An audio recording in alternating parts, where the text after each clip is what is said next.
brought to whatever they have at hand. If unfortunately they have to blow themselves up, they have done so. Not because they want to. Nobody likes to tie a bomb to his body and blow himself up. But if you don't have the warplanes, you don't have other means of fighting to defend your land, you have to resort to things which are not conventional.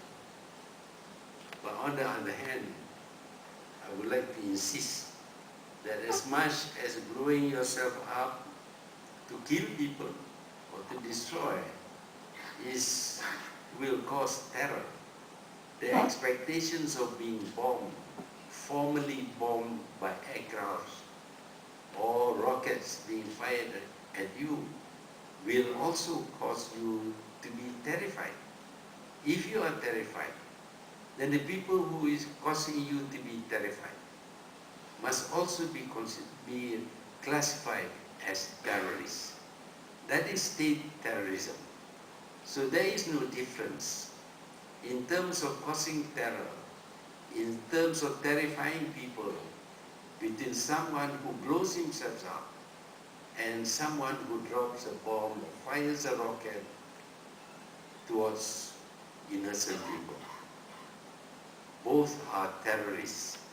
One is disorganized, the other is very organized.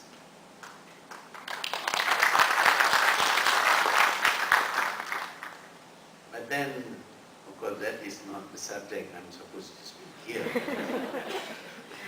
Sorry if I get carried away by my own inner feelings, perhaps. But I've been asked to talk about lessons that Europe and the West can learn from nations and peoples of Asia. I believe that we can always learn from other people, not necessarily from friendly people, even from unfriendly people. We can learn things that will enable us to accomplish certain things and to have a better life. We cannot deny that for a very, very long time, the world has become Eurocentric.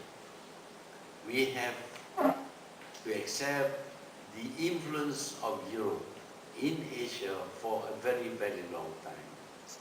In Malaysia, of course, our first contact with the Europeans were when the Portuguese Desquira came to Malacca.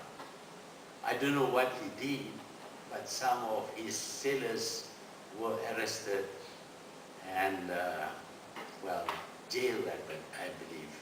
That was in 1509. What was the reaction of Portugal to this act of arresting the Portuguese sailors?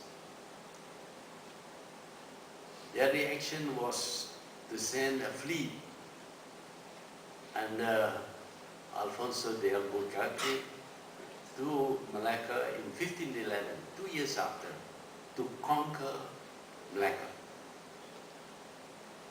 This is slightly different, I think, from the behaviors of the Chinese, the Indians and the Arabs who came to Malacca. I'm quite sure quite a few Chinese, Indians and Arabs were also arrested for misbehavior perhaps. But their countries did not send a fleet in order to conquer Malacca. So you see there is a difference in the reactions to the same kind of event. Whereas with the Asian countries, the reaction was to continue with trade and to accept that these people may have committed some crimes and therefore they deserve to be arrested and jailed.